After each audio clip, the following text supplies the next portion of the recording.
UPSC prelims 2024 में participate कर रहे मेरे dear friends, sisters, brothers, my family, एक बिहारी सब पे भारी परिवार में यूपीएससी प्रीलिम्स 2024 को टारगेट करने वाले क्लास में मैं आपका वेलकम करता हूं। फ्रेंड्स, अगर 2024 यूपीएससी प्रीलिम्स क्वालिफाई करना है तो इसमें आपको कोई डाउट नहीं होनी चाहिए कि जो प्रीलिम्स 2023 हुआ है उसे आप अच्छे तरीके से समझें, तभी आप ये कर पाएंगे। उसकी अच्छी समझ होनी चाहिए, क्योंकि आप जानते हैं पैटर्न ऑफ क्वेश्चंस पूरी तरीके से चेंज हो चुके हैं। आप चाहें तो 2022 के पेपर और 2023 के प्रीलिम्स के पेपर को मिलाकर देख लें कि किस तरीके से अब क्वेश्चंस पूछे जाते हैं।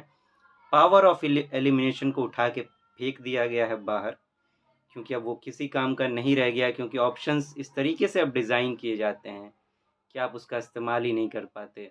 Only one, only two, all three, none, इस तरीके से, और फिर एक स्टेटमेंट वाला टाइप जहाँ पे कोई इस्तेमाल नहीं हो पाता। एक नए पावर की ज़रूरत पड़ गई है।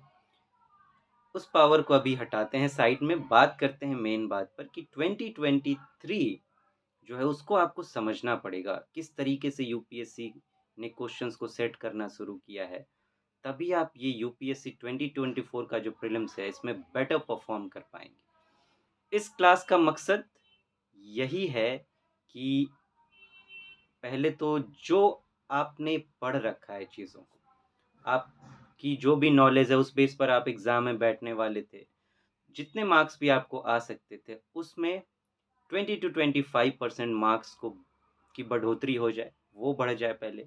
दूसरी बात, आते हुए कई बार गलत हो जाती है या फिर ऑप्शंस में बहुत कन्फ्यूजन बने रहते हैं, तो जो भी आपका नॉलेज है उसमें एक कॉन्फिडेंस पुट करना, कोई कन्फ्यूजन ना रह जाए और आप पूरे कॉन्फिडेंस के साथ सही सही आंसर तक पहुंच सकें।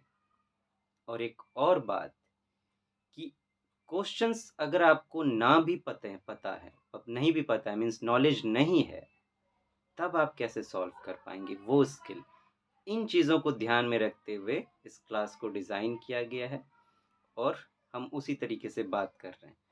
काफ़ी क्वेश्चंस पर बात कर चुके हैं, 4 कैटेगरीज में हमने डिवाइड की थी 2023 के प्रीलिम्स को, और ऐसे ही यूपीएससी पूछता भी है। एक सिंगल स्टेटमेंट वाले होते हैं ऑप्शन, किसी में डबल स्टेटमेंट, किसी में ट्रिपल, किसी में 4 एंड मोर। तो इस कैटेगरी में हम बात करेंगे। अभी सिंगल स्टेटमेंट वाले क्वेश्चंस पर बात कर रहे हैं, जो कि टफेस्ट माना जाता है, क्योंकि यहाँ आपको डायरेक्टली पता होना चाहिए कि आंसर कौन सा है। इसमें आप अनुमान वगैरह वो चीज़ें नहीं कर सकते कि अच्छा ये नहीं होगा, वो नहीं होगा, थोड़ी बहुत तिकड़म। यहाँ तो डायरेक्ट आंसर पे पहुँचना है। तो आइए फ्रेंड्स, अब नेक्स्ट क्वेश्चन पर चलते हैं। हम लोग सेट डी को लेकर बातें कर रहे हैं। मेरे पास सेट डी है, आप डाउनलोड कर लें या फिर हार्ड कॉपी भी निकाल लेंगे तो वो भी बेटर होगा। इसमें क्वेश्चन नंबर 48 देखिए, ये भी एक सिंगल स्टेटमेंट वाला क्वेश्चन है। देखिए ऑप्शन एक एक दिया गया, इसमें से एक ही आपको चुनना है। In the recent years, Chad, Guinea, Mali and Sudan caught the international attention for which one of the following reasons common to all of them। 4 जगहों का नाम दिया गया है और पूछा गया है कि अभी के सालों में, नज़दीक के सालों में इनको इंटरनेशनल अटेंशन मिला, मतलब पूरी दुनिया का ध्यान इन पर था। इनमें से किसी एक कारण की वजह से, तो वो कारण कौन सा है? जब आप इस क्वेश्चन को पढ़ेंगे तो कभी दिमाग में नहीं आएगा कि इसे बिना नॉलेज के सॉल्व किया जा सकता है। लेकिन मैं बार-बार आपसे कहता हूँ कि यूपीएससी जो है, वो समझ के आधार पर क्वेश्चंस पूछता है। जो आपको दिखते भी हैं नॉलेज वाले, उसमें भी कहीं न कहीं समझ का खेल होता है। आप बिना नॉलेज के आंसर तक पहुँच सकते हैं। कुछ ही क्वेश्चन ऐसे होते हैं जो प्योरली नॉलेज बेस्ड होते हैं। यूँ मैं कहूँ कि 100 में से हार्डली 20 क्वेश्चन ऐसे होते हैं। बाकी 80 क्वेश्चन आप समझ के आधार पर सॉल्व कर पाएँगे। तो क्या इसको बिना नॉलेज के सॉल्व किया जा सकता है?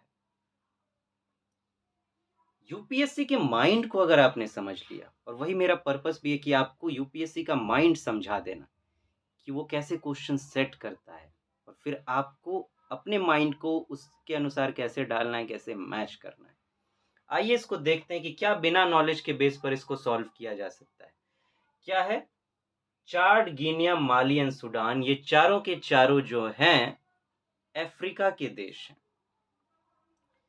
और पूछा गया कि इन्हें दुनिया का अटेंशन मिला तो क्यों मिला?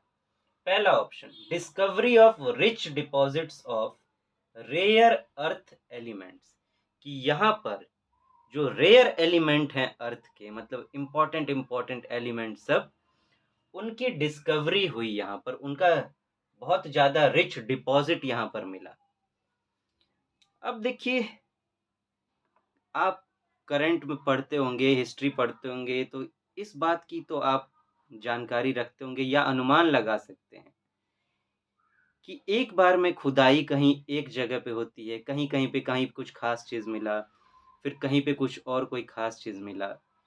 एक ही साथ चार चार जगहों पर एक ही चीज मिलना और दुनिया उसको अटेंशन दे, क्या ये एक तरीके से प्रैक्टिकल लगता है आपको? इम्प्रैक्टिकल बात है। और ऊपर से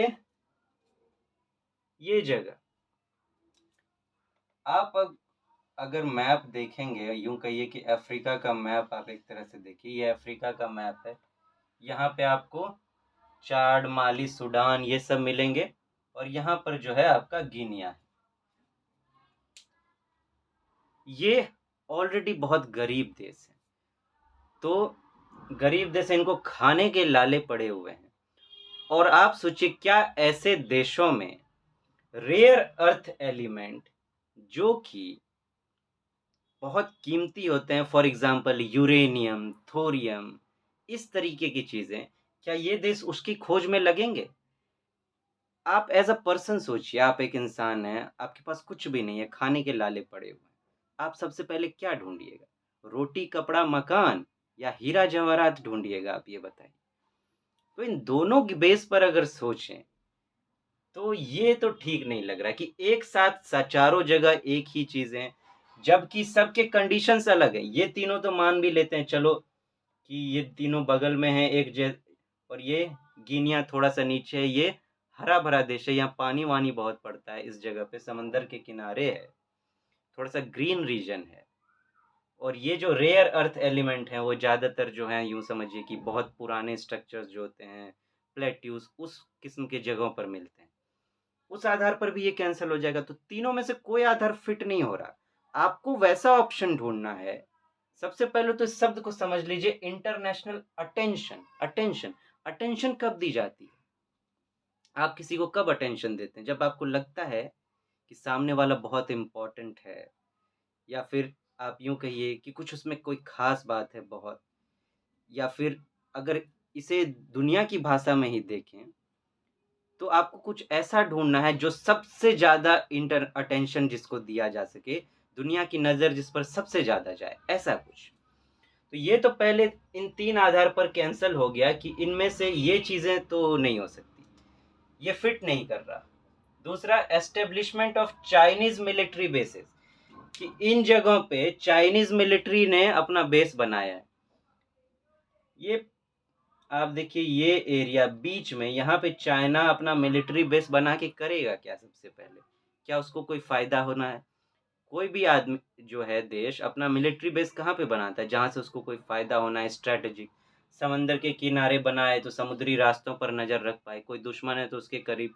यहाँ पे बना के क्या होना है? पहली बात तो इस बेस पर ही ये कैंसिल हो जाता है। दूसरी बात, चाइना अगर मिलिट्री बेस बनाएगा तो दुनिया का अटेंशन नहीं मिलेगा उसको, बल्कि दुनिया वैसे जगहों जगहों को इग्नोर करेगी, क्योंकि सब जानती है चाइना का नेचर कैसा है। इग्नोर करेगी कि भग बेकार है, इसको कोई अटेंशन देने का जरूरत नहीं, उल्टा हो जाएगा। तो ये भी गया दोनों बेस पर। Southward expansion of Sahara desert, कि इन जगहों पे क्या हो रहा है कि सहारा डेजर्ट साउथ की तरफ फैल रहा है, ये नॉर्थ है, साउथ की तरफ फैल रहा है। तो ये जो है, ये तो ऑलरेडी पूरा का पूरा सहारा डेजर्ट है। ये जो ऊपर के ये तीन हैं, चाड, माली और सूडान, ये पहले से ही लगभग लगभग पूरे के पूरे सहारा डेजर्ट में, थोड़ा बहुत जगह छोड़कर। और अगर डेजर्ट फैलता भी है तो इससे दुनिया अटेंशन क्यों देगी? ये तो सबको पता है कि धीरे धीरे डेजर्ट फैल रहे हैं, इससे दुनिया को क्या मतलब कि भैया डेजर्ट फैल रहा है, सबको पता है कि सहारा डेजर्ट है या कोई भी डेजर्ट है, धीरे धीरे बढ़ रहा है। तो ये कुछ खास अटेंशन का मामला नहीं है। आप ही सोचिए कि आपके घर के बगल में कोई रेत आके पटक दे, या फिर आपके घर में के आसपास कोई घर बनता होगा तो रेत ला के पटक देता है कोई, तो क्या आप उस पर ध्यान देते रहते हैं? वो अटेंशन का चीज़ है कि रेत देखते रहो। तो ये भी उस आधार पर फिट नहीं होता कि इंटरनेशनल अटेंशन मिलेगा इसको। और दूसरी बात कि ये ऑलरेडी डेजर्ट में है, तो कोई मुद्दा बनता भी नहीं है कि उसमें थोड़ा फैल भी जाए। तो लास्ट, सक्सेसफुल कूप्स। कूप्स मतलब तख्ता पलट, कि कोई एक शासन चल रहा था, उसका तख्ता पलट हो गया। जैसे कि लोकतंत्र चल रहे थे, लोकतंत्र बदल के मिलिट्री शासन लागू हो गया, जैसे म्यांमार में हुआ था कुछ टाइम पहले, आपको याद होगा। देखिए कितना ज्यादा अटेंशन दुनिया का मिला उसको। अगर इन चारों में कंपेयर करें तो आप खुद ही बताइए कि कौन ऐसा है जिसको सबसे ज्यादा अटेंशन दुनिया देगी। आप कहेंगे यही वो हो सकता है। क्यों? क्योंकि पूरी दुनिया लोकतंत्र के लिए पागल हो रही है। एक तरफ की लोकतंत्र हमें चाहिए, फ्रीडम चाहिए, फ्रीडम चाहिए, और वहां पर कोई मिलिट्री शासन लगा देगा तो ये तो पूरी दुनिया के लिए एक तरह से खतरा ही है। क्योंकि कोई भी देश में प्रॉब्लम होगी तो उससे सब जगह प्रॉब्लम हो जाती है। तो ये एक ऐसा चीज है, पॉलिटिक्स के दृष्टि से देखें तो इस पर सबकी नजर होगी, सब देखेगी कि वहां पे क्या हो रहा है, लोगों को क्या परेशान हो रही है, क्योंकि दुनिया अब कनेक्टेड है। लगभग सब यूएनओ के पार्ट हैं, ग्लोबलाइज्ड वर्ल्ड है। तो अगर किसी एक जगह पे पेन होगा तो सबका ध्यान उधर तो जाएगा ना। तो अगर आप देखेंगे तो यही एक मामला ऐसा है जिसको सबसे ज्यादा अटेंशन मिल सकता है। तो अब आप मुझे बताइए, क्या नॉलेज की ज़रूरत पड़ी इसको सॉल्व करने में? गूगल करके देख लीजिए आप, आंसर है या नहीं। हम लोग फिर मिलेंगे और आगे बातें करेंगे। तब तक आप मुस्कुराइए, अपना ध्यान रखिए, अपने बचपने को ज़िंदा रखिए और मजबूती के साथ आगे बढ़ते रहिए, इस विश्वास के साथ कि कुछ ना कुछ बेहतर होगा। मैं अपना बेहतर परफॉर्म करूँगा, करूँगी, यही हमारे हाथ में है।